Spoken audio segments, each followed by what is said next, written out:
Ashavari, and I'm here with another video. I know it's been a while, don't hate me, but you know what, this is something I've wanted to talk about for a while, and I figure now is a really good time to post it. Probably because I'm sure many of you have picked up new skills over the pandemic. Maybe once it's all over you want to start a band, or maybe some of you already started bands virtually, online, or with your close group of family or friends. To keep yourself sane making music, I feel you. I personally have focused mostly on my solo music career over the past couple of years, and I am not doing metal anymore. However, because I used to be in a metal band for quite some time, I feel like I learned a lot from that experience, both while I was in it and also after we split up. And I just really think that these are some really important things that all of you need to know if you are planning on starting any kind of music collaboration with other people. Number one, when you start a project or a band, have a contract between you and the other bandmates. This is crucial, okay? You are in a long-term music partnership where you are all going to be contributing your intellectual property, right? That's what it is. And you have to treat a band as a business, because music projects are businesses at the end of the day. This is really important down the line, because sometimes things happen and you may not be in the band anymore. It doesn't matter whose fault it is. It's not about that. It doesn't matter who made the band first. You just need some kind of contract. So if there is a band that's already established, they are hiring you, or they want you to join, so they need a contract between the band, the entity, which includes whoever those individuals are, and you. If it's just a bunch of individual people that are like, let's start a band and jam, still have a contract about things like, what is the time commitment expected from all the members? Will you be expected to like travel? You know, are you putting your own money into travel investments for shows? Just kind of outlining what is expected of you and what is expected of all the bandmates involved. And it can also go so far to include things like how you plan on splitting the song copyrights. As you know, in the music industry, there are a lot of different types of royalties and copyrights to deal with. Whether you have a publisher, manager, things like that, things get really complicated the more people that are involved. But at its core, between you all, figure out how you want to split it. And I don't mean go for a generic percentage for all songs. I mean, you could do that. You could say, oh, when we write a song, we will all split it evenly. That's fine. That actually would probably save a lot of headache now that I think about it. But most people don't really do that. And maybe it's like, okay, decided in the contract that after each song, you're gonna figure out according to the writers involved.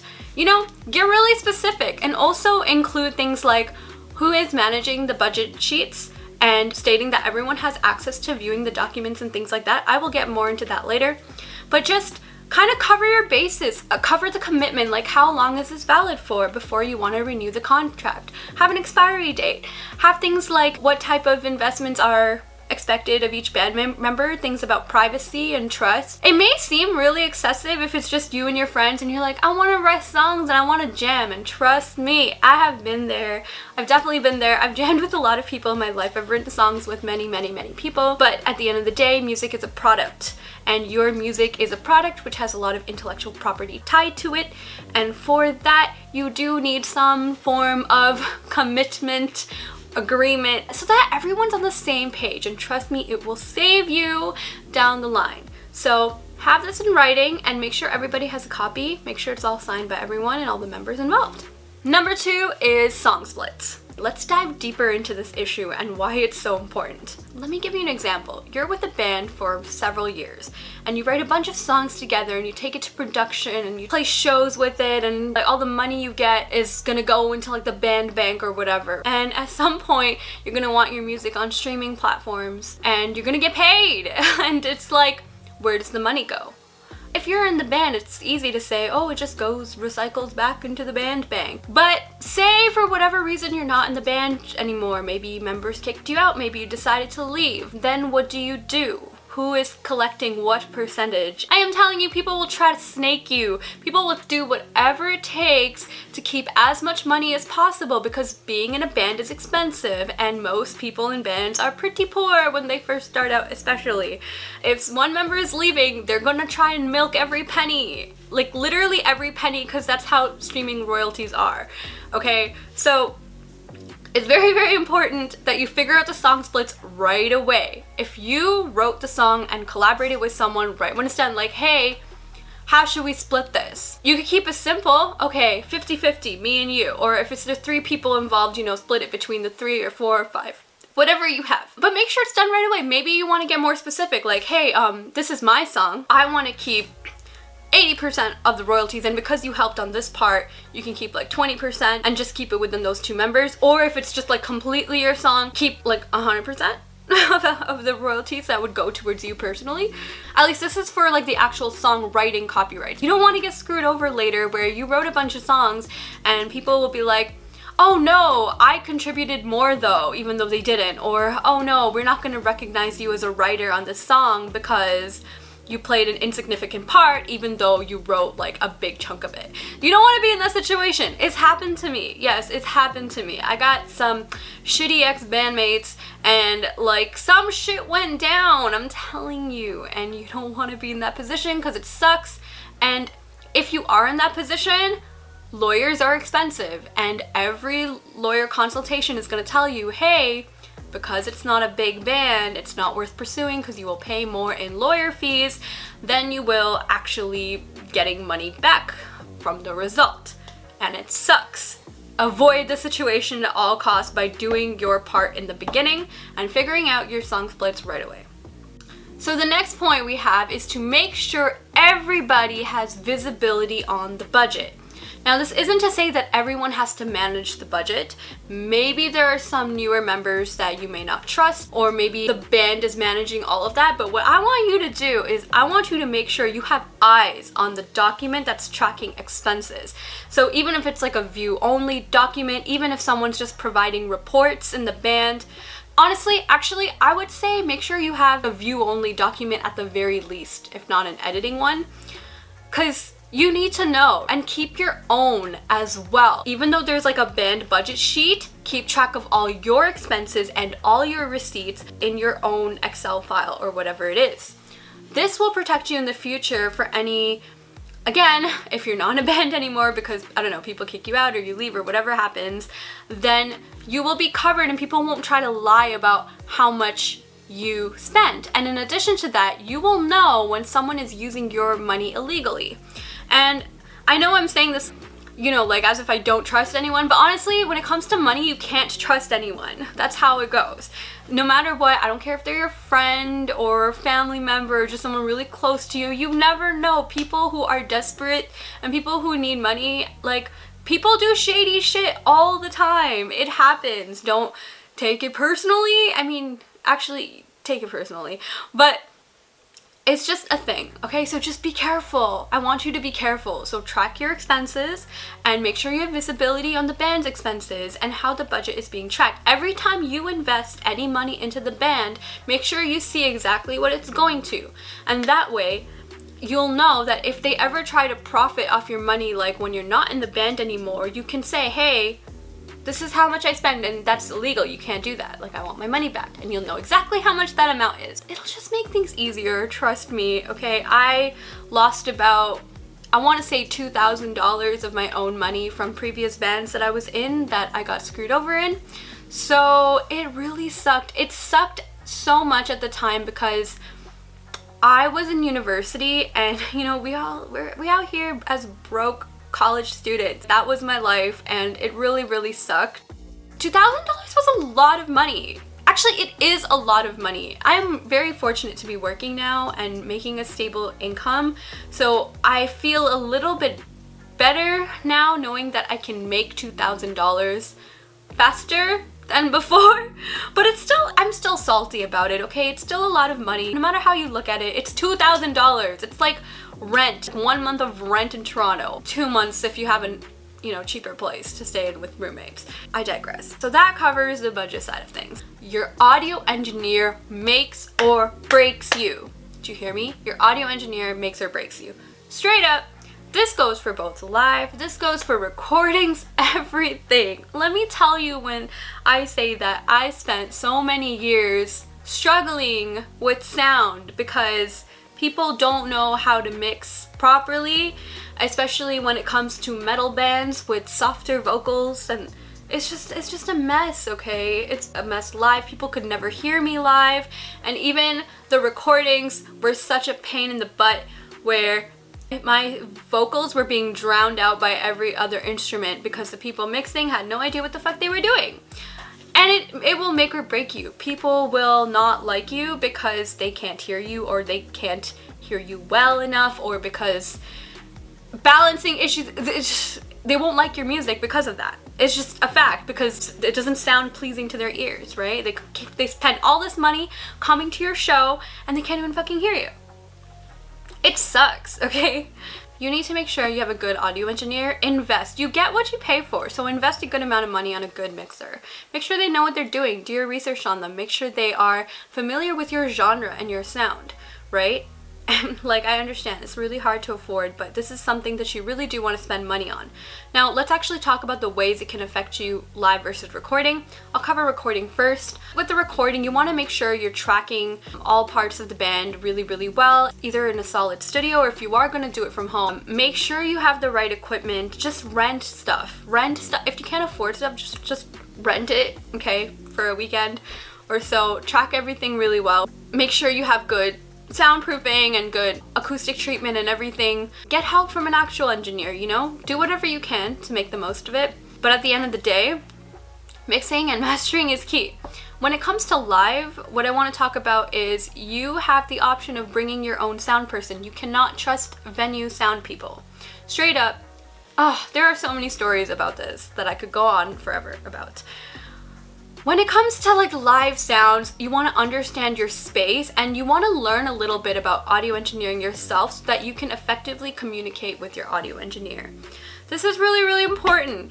Another thing that you could do is just be really nice to your audio engineer, but not fake. Just be nice to them, like genuinely nice, because you want to have a good rapport and a good communication with them so they don't fuck up your sound, because at the end of the day, people are going to come watch you and hear you, and that's what matters. And if you are trying to, let's say you're opening and you're trying to convert someone else's fans to fans of you, then you need to make sure your audio is on point, because if they can't hear properly what the fuck is going on, why would they like you? They can't hear things. Maybe they can't hear the keys. They can't hear, you know, the backing track on the PA. Maybe they can't hear the one guitar well, which almost never happens. Or maybe they just can't hear the vocals, or the drums are too loud, or the bass is too loud, like, or the bass is just too crunchy, whatever it is, right? Like, these are all things that affect a first impression, and first impressions really matter. Alright, I have no idea where I left off, but yeah, so basically, make sure you're nice to the sound person, or make sure you know how to talk to them. If you are a singer and you aren't that knowledgeable on gear, just learn about feedback and microphones and how the space affects the frequencies. It's just a little bit of audio physics 101, you know. Just learn how to EQ yourself really well. So maybe you could talk to the engineer and be like, hey, I sound really bad at 300, can you take a little bit of that down? Or hey, this microphone is super sensitive and there may be a lot of feedback issues because the space is really small, and I need you to help me EQ that when it happens. Please sound check the vocals first so that we can match the volumes afterwards. We need to make sure the vocals are heard and that the guitars and the bass is not overpowering. Things like that. You really want to know your way around the board. Maybe you could mix yourself. Like, I mean, I wish I knew how to do that back then. I really didn't. But it is what it is. It was a long time ago, and yeah, I just you know, I was young. I didn't know any of these things, which is why I'm telling you now. If you are new to this, here you go. And last, I think this one needs a video on its own, but touring sucks. That's right, you heard me. Touring sucks, okay? It's terrible. It is not for me. And no, don't like come at me like this girl doesn't even know shit, blah, blah, she hasn't been on a real tour.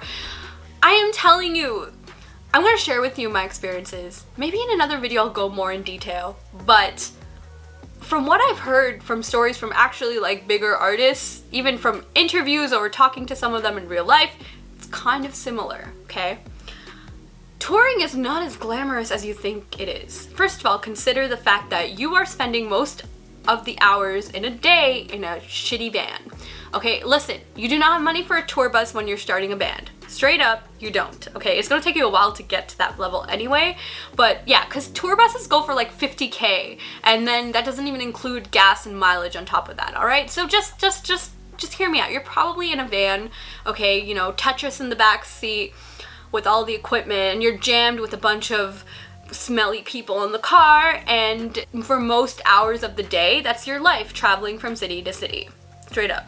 And it sucks, you don't have access to healthy food because you're just stopping on convenience stores along the way, or little like en routes or whatever, you know, station stops in between long distance traveling on the road. And all they have is like shitty, almost expired salads and burgers, and that's all you can eat. For a singer, this is especially rough because you need to be healthy in order to have a good, healthy voice, well hydrated, and fully prepped for singing. You need to get a lot of sleep, and sometimes it's really hard when you're on tour to sleep. The time you spend on stage is probably going to be like 30 minutes, actually 20 minutes when you're starting out, 30 minutes if you have a little bit of a following, 45 minutes if you're headlining, again, for a small show, or if you're really lucky and you've like kind of made it to a good standing, then maybe you'll have a full hour or an hour and 15 minutes, but very, very seldomly will you have more than that. And that's all the time you have on stage, and then the rest is in the car or in a shitty hotel, motel, horrible living conditions with like strangers, no shower, etc. Oh my god, like it's bad. I had to go pee in a bush, okay? Yes, you heard me correctly. And it was in the middle of the night, and I thought there would be another stop in the long distance traveling, but it was like 73 kilometers away. No. 73 kilometers away, and I really had to go pee, and so we pulled over by the side of the road, and I got out of the car, and like there were some bushes, and I'm a girl, okay? And it was fucking hard. Another thing about touring is that after singing every night in a row, you have to talk to your fans because you probably don't have a big following and people expect you to socialize. As a singer, this is really hard, but I will talk about all this more in another video. Honestly, it's such a big subject on its own, but it's not glamorous, okay? Just remember that. I know it sounds glamorous, but it's not. It's really hard, and it's not for everyone. It's definitely not for me. But again, more on that in another video. These are the basics. These are the top 5 things people don't tell you about being in a band, and I think you should know about it, especially if you do want to continue this music journey and start something exciting. You know what? Power to you. I will never tell you to not do something. These are not discouraging things. These are just things you need to be mindful of and things that you need to be aware of before you embark on a journey. Anyways, so yeah, make sure you're doing your research. With that, I wish you luck on everything that you do. If you are in a band, please do drop a comment what band you're in. Would love to check it out and hear some of your music. I'm sure you're all super talented, so keep at it. Keep pushing, but just make sure you know what you're doing and do your best to be informed on it. There's great sources like YouTube these days. I mean, and I don't mean my video, I just mean like other really knowledgeable people sharing their stories and their journeys. So listen to them, learn from them, and make the most out of your situation. Thanks for watching, everyone. See you next time. Bye!